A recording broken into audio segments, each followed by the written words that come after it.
What's up, YouTube land? Xeno Gaming here, and welcome back to episode number 11 of my F1 2021 My Team.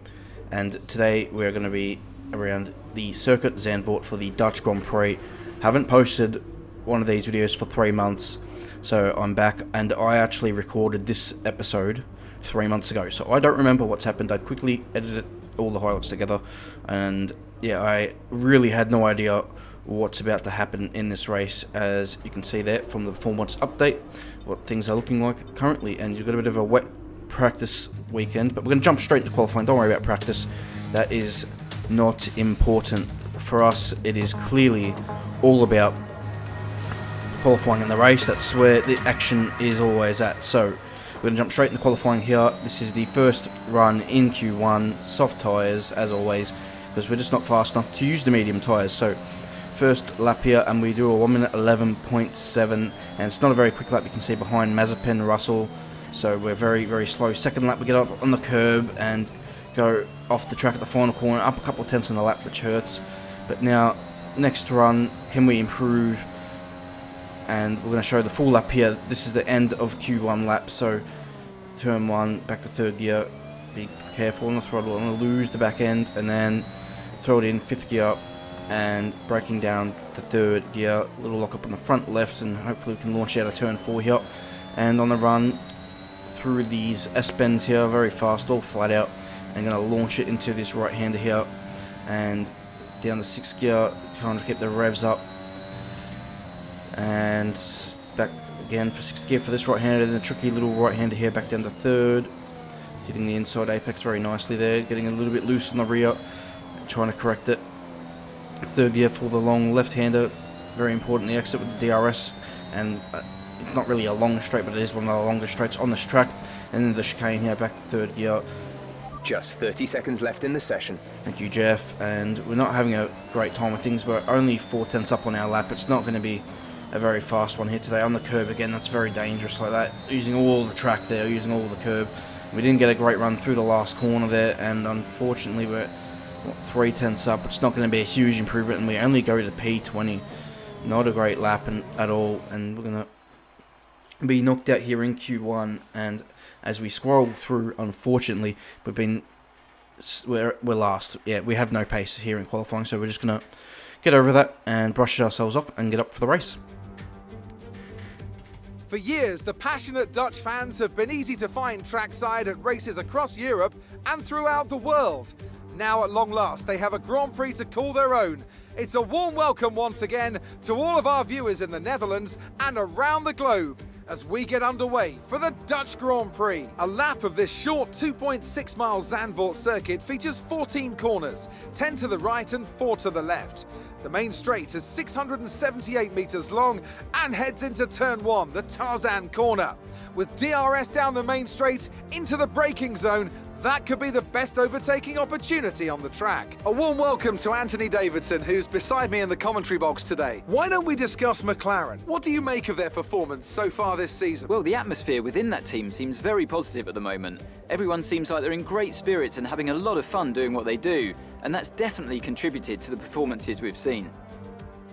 Let's run you through the driver grid order for today's exciting race. Good job yesterday from Valtteri Bottas. The Finn starts from pole position, and Lewis Hamilton completes the front row. Considering the rest of the grid, we have Verstappen, Perez, Charles Leclerc and Sainz, Norris, Ricciardo, Gasly and Fernando Alonso, Raikkonen, Esteban Ocon and Giovinazzi, Vettel, Stroll, Mick Schumacher and Christian Lundgaard, Russell, Latifi, Mazepin and Jackson.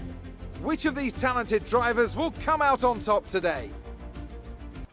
So welcome everybody to the Dutch Grand Prix, and we're going to have a medium to soft strategy here today. It's going to be an interesting one to pull off, but we're going to go long on the first stint and then really long on the first stint and then try and bring it home on the soft tyre later.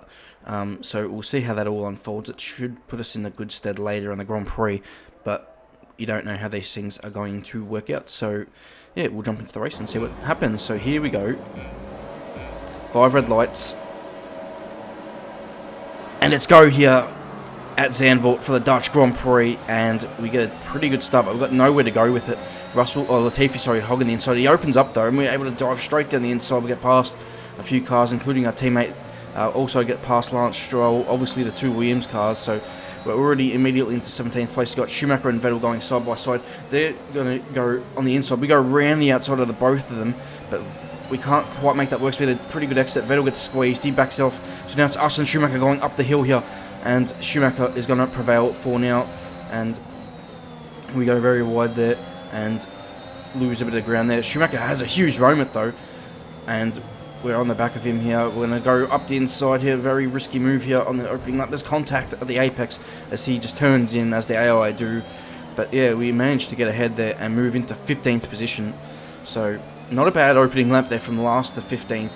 And it was all really made up at turn 1. And that was a really good move around Sebastian Vettel at turn 4 as well. And not a bad little lunge on Schumacher there. Very aggressive.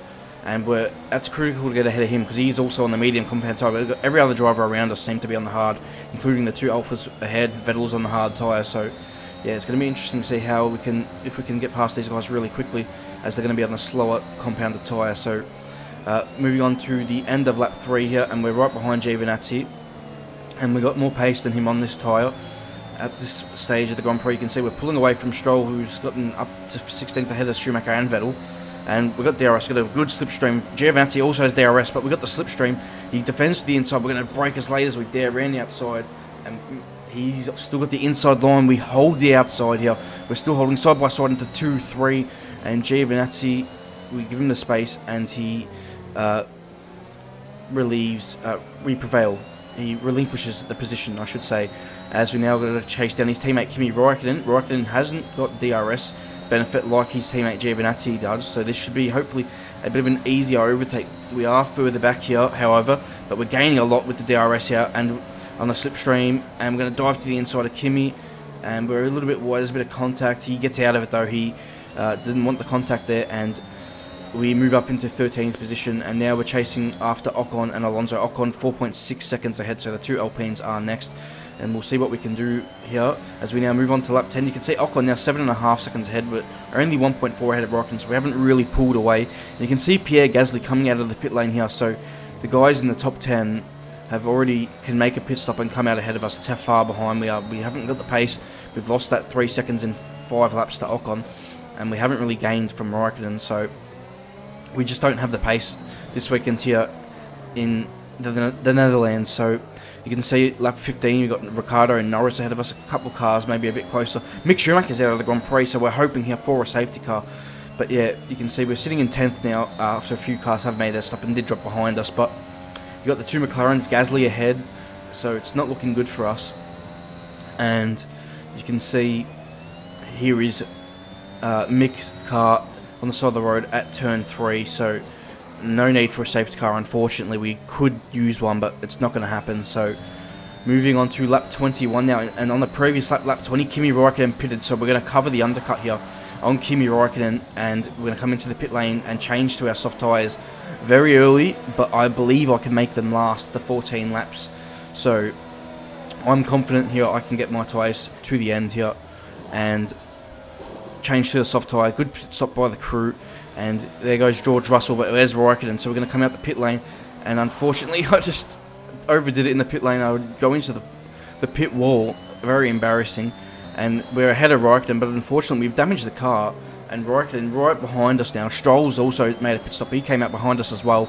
But now we've got no pace. We can't even keep up with George Russell. And Stroll's making a move on Kimi Räikkönen. Räikkönen defends the inside. Stroll's got the outside, and Stroll makes a fantastic move on the soft tyre, so he's got more grip than Räikkönen, and he gets past. So this is not looking good for us here. We haven't got any front end steering. The understeer is just incredible, I believe, due to the lack of pace, and just I can tell when the car's turning in, the front just got no bite. Russell actually pits down off his hard tyre. That's how poor a race he's having. But yeah, we've got Vettel, Giovinazzi coming out of the pit lane. There's Giovinazzi going to slot in ahead of Räikkönen. Vettel's going to come out behind everybody. So Vettel at the back of the train, I'm at the front of the train, and we've got Stroll right behind, and Valtteri Bottas just coming across the finishing line now. So you can see how close we are to being a lap down here, and we're going to come through this fast right-hander And you can see the car just understeers, and Stroll finds a gap and he throws the needle. Well done, Lance Stroll. And he moves up into 13th position, and there's nothing I could really do about it.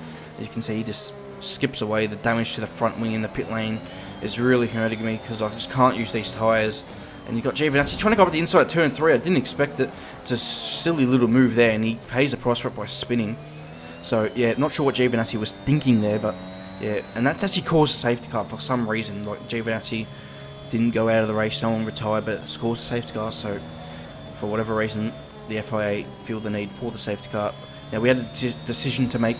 Should we pit? I decided not to and just keep track position, and I feel like I can manage this to the end of the Grand Prix. Whether that's the right decision or not, we'll find out. So, moving on, and the safety car is coming in. Safety car is coming in the lap 30 here, so we're going to get a good restart here, and we're off here, and we're going to get a good slipstream on Stroll, overtake mode. He defends quite aggressively to the inside, so I just go back to the outside, and then Latifi, Giovinazzi trying to get out of the way. They got lapped, and they didn't unlap themselves, unfortunately for them, and Latifi being on the inside meant Stroll had to check up, and I was able to go around. Yeah, so Mazepin's in the middle of the track trying to get out of the way. That was all very awkward, but we managed to get through. And then Russell also having to give away the blue flag, so we can't lose actually too many positions now if something happens, because Lundgaard's a lap down. He's trying to get out the way. That was very messy with Ocon, and Ocon able to squeak through, and we managed to get ahead of Lance Stroll and all that mess, so that was not too bad at all. So we now move into... Yeah, we're still on lap 31, but now we move into lap 34, and we've got Stroll right behind us. We've been able to keep him behind for now, and he hasn't really had a go yet. So I've been driving very conservatively, braking early, making sure to hit the apex, and yeah, being very, very conservative. Just trying to hold my track position here. And Stroll, this is where he got me on the first time he passed me, through this right-hander when I ran that little bit wider offline. So what I've been doing is just braking that earlier and make sure I hit the apex. He's right all over my gearbox. Something happened to a car in the background. I'm not sure what exactly, but yeah, just braking early, making sure I hit the apex. Quite so George Russell out of the Grand Prix, so that's unfortunate for him. You can see how much I've dropped behind Ocon. Well, it doesn't matter at this stage. I'm just trying to keep the cars behind me. And we're now moving on to the final lap of the Grand Prix. Can Stroll have a go here into turn 1? He's not close enough. So just using the overtake and the power. We can see we've got not much of the battery left, but we've been using it quite a lot. Now, last lap here, and you can see that's where George Russell has retired, so Stroll cannot overtake at this phase of the track. And we're just going to be able to hold it for another half a lap. We've got one more DRS zone to avoid and to manage, but it's really difficult for the AI to get anywhere close into the chicane if you use your battery right. But Stroll is right behind us. Stroll cannot get close enough though, and we don't have to defend too hard into the chicane, and that should see us home as Valtteri Bottas wins the Grand Prix. So well done to the Finn for winning the Grand Prix. Perez sits the fastest up of the race on the last lap to maybe take away a point from the Mercedes rivals, but we're going to come around the last corner here in P13 and going to come across the line to finish 13th in this Grand Prix, which was not the most exciting one if I do say so myself. And yeah, unfortunately I crashed in the pit lane there and broke the front wing as, yeah. So Mercedes have won it, and what a great race it was. Anthony Davidson, how do you think they were able to set themselves apart today? Without a doubt, the safety car changed everything today. The key to their success was keeping calm and reacting to the situation quickly. We've seen teams in the past throw away wins because they were too hesitant, but here they were decisive, and that's allowed them to take the advantage. Mercedes are on top form once again after an excellent race weekend. It's great to see them up on that podium once again.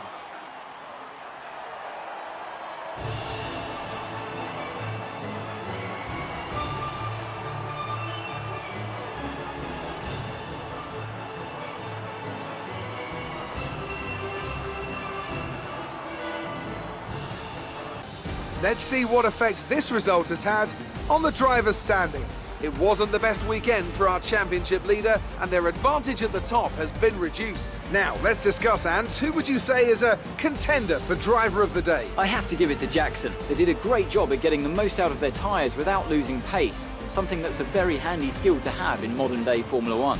Let's move on to the constructors. Mercedes continue to extend their lead. Meanwhile, good work from Aston Martin this weekend, who pushed themselves further up the order. I'm equal parts exhausted and elated with this weekend of Formula One. Be sure to join us for the next one. So yeah, very unfortunate to crash there in the pit lane and really ruling out any chance of maybe a potential point scoring. I don't think we're going to score points anyway. We're probably too far behind. And I don't think that there was going to be a late safety car without that little weird incident with Giovinazzi. Still don't know why there was a safety car. But yeah, just didn't have enough pace, unfortunately, in the early phase of the Grand Prix on the medium tyre. Once I cleared Raikkonen, and it was really quite a boring race. Not much happened, and yeah, that was really the pace of the car for a 13th place finish today. You can see in this driver standings, Hamilton's got 31-point lead over Max, and Bottas is 58 points behind, and they're really, Perez is a further 100 points behind. He's not really in the fight, so we've only still got the 6 points to our name, and we're going to find a way to get ahead of Aston Martin. They're on their 13 points. It's going to be quite an ask, if you do say so myself. Rivalry with Lance Stroll, and you can see here what's going on, so that's all well and good, and we're just ahead in that at the minute. So our teammate Lundgaard didn't have a great race himself, got lapped, so yeah, the car's just not very fast at the minute, so that's what we're going to work on, just getting this car faster, because we can't really compete with the guys in the top 10. We can compete with the Alphas, and the Aston Martin have not had a good development season. They've dropped right off the pace, and that's Here why you can make an offer to your driver. The more you offer, the greater the chance of them agreeing to it. Be careful not to insult drivers, though. If you do, they might refuse to negotiate any more with you in this negotiation period. Yeah, okay, so that's interesting. Lundgaard's got his demands there, and we're just going to go with the medium risk offer. But as I was trying to say before, yeah, Aston Martin have not developed the car well, and they've really dropped right with us and Alfa Romeo on their pace. So I'm going to go with Lundgaard here on the medium, and hopefully he accepts that. So yeah, interesting to see how that's all played out. But we'll send our demands to Lundgaard for the rest of the season, and he accepts them. So that's good to see. We've got him for the rest of this season. And hopefully, I'm looking to upgrade the driver, because he just very rarely outqualifies me and never really outraces me on pace. So we just want a faster driver, something that can compete with us and push the car forward, and maybe even be faster than me. So that way we can push the car forward. So anyway, that's this episode today, guys. I hope you all enjoyed it. Please leave a like, subscribe, comment your feedback down in the comment section below. And join me for the next career mode race at the Italian Grand Prix. So until then, I will see you next time. Goodbye.